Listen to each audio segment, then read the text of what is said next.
Какво да ви кажа? Първата изненада беше, че японската телевизия TBS реши, че може да доспонсорира проучванията около голямата свещарска могила, което ми позволи да проуча още една могила, непосредствено на север от голямата свещарска или Омуртагова могила, и имам огромно удовлетворение.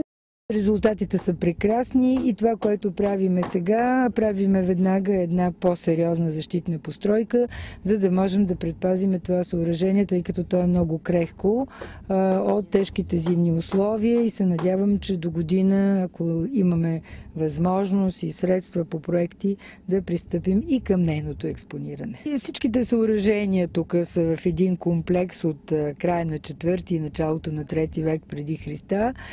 Гробницата не прави изключение. Между другото, тук хванахме един много интересен ритуал. Намерихме няколко амфори, които са били натрушени и фрагменти са били поставени в процеса на насипване и изграждане на самото гробно съоръжение и издигане на могилата над него.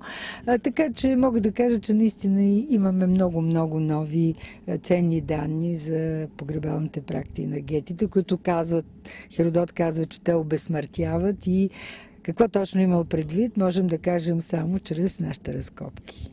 Втората яма очевидно е била свързана с мъжкото погребение. Там намерихме също кремирани кости, но то е било извършено в един огромен питос, покрит с каменен похлупак. Намерихме още няколко амфори, съдове и едно от най-прекрасните неща, което наистина е уникално. Един глинен предмет, който за съжаление е бил натрушен, хвърлен до питоса още тогава, но той е имал поставка и от него са излизали едни много интересни издатъци, които са доста на брой. Сега се надявам, че нашите реставратори ще могат все пак да го съберат, но това е една уникална находка, която показва колко много странни неща още не познаваме, които са свързани, както ви казах, с гетските ритуални практики и мистерии.